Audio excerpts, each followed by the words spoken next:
If you want to live to be 101, what's your recommendation? Dan asks.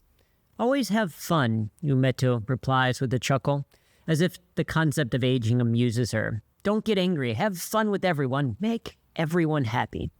Dan looks bewildered, so the key is to be easygoing, to not let things upset you, and to forgive quickly, he probes, hoping to capture the essence of this simple wisdom, perhaps a little too simple. The translator almost smiles with her words. This laughter, it brings us longevity. Dan nods, feeling the weight and the lightness of her words. Oh, I love that.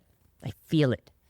This is the opening scene of the Netflix docuseries Live to 100, Secrets of the Blue Zones. It's a show Bianca, marketer extraordinaire, put me onto after I finished watching Succession, which is kind of the opposite of levity. In the series, Dan Buttner, an American author, explorer, and longevity researcher, travels to the serene landscapes of Okinawa. He's on a quest to decipher the secrets of longevity from the island's oldest residents.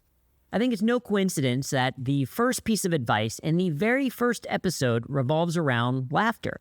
It's a universal language of joy that transcends cultures and generations, and according to Amto Yamashiro, it's the cornerstone to longevity. Various studies affirm what Umeda has known intuitively. Research published in the American Journal of Lifestyle Medicine suggests that laughter can reduce stress hormones, increase immune cells, and trigger the release of endorphins, the body's natural feel-good chemicals. This isn't just a recipe for a happier life, but a healthier one, too.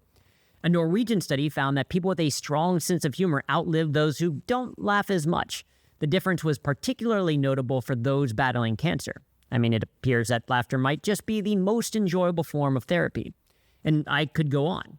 But for every study that says X is good for you, there's another study that says it's also bad for you. Coffee is both good and bad. Red wine is also both good and bad. Even something we assume is all bad could be good, like eating ice cream for breakfast. So feel free to listen to this while drinking a milkshake.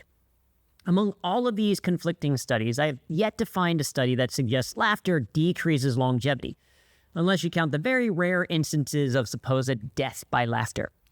This is something we intrinsically know, of course. The thought itself is almost laughable. Yeah, get it?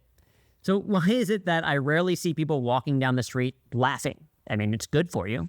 But there's also an army of Starbucks cup holders who every hour of every day seem to have coffee in their hands, which is bad for you.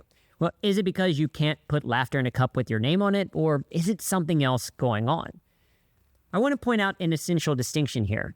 The goal is not just to tick more years off the calendar. If that was the case, then we'd all be gulping down vitamins that may also be good and bad, and signing up for silent retreats, and yet most people don't do either, though I would say a silent retreat does sound good to me as an introvert. It's not just about adding years to your life, but adding life to your years. This quote has turned into such a cliche that even grandmas worldwide have officially retired it from their pillowcase embroidery repertoire. But that doesn't stop it from being true. Stephen Jenkinson made this incredible point in his book, Die Wise. While medical advancements have indeed extended our lifespans, they often leave us navigating a prolonged twilight of life without quality. We've gotten very good at keeping people alive longer, but for what? It's like being given extra time at a party that stopped being fun hours ago. Ultimately, it's less about the mechanics of longevity and more about the art of living. Laughter isn't a temporary lift. It's a philosophy, a way to approach the world that lightens every load and brightens every day. It might just be the most enjoyable health plan out there, and it doesn't matter what insurance you have. And since we're already on a slightly morbid tone, according to Bronnie Ware, the author of the Top 5 Regrets of the Dying, the 5th most common regret of the dying is, I wish that I had let myself be happier. Nope, you know it's not on that list. I wish I had spent more time on social media. No. This reflects a universal truth that happiness is a choice, and often we deny ourselves that choice due to habits, patterns, misplaced priorities, or feelings of helplessness. It's a simple truth. Some may even say too simple, that happiness is a choice. Yet we often end up choosing against our own joy without even realizing it. Our daily habits and routines, the must-dos and supposed-tos, can trap us in a cycle that feels safe but doesn't really satisfy us. Choosing happiness, and yes, longevity, isn't about grand gestures. It's not about going to stand-up shows and watching romantic comedies, although they can help. It's about the small decisions we make every day that add up. It's about choosing not to get angry. It's about having fun with everyone. It's about making everyone happy.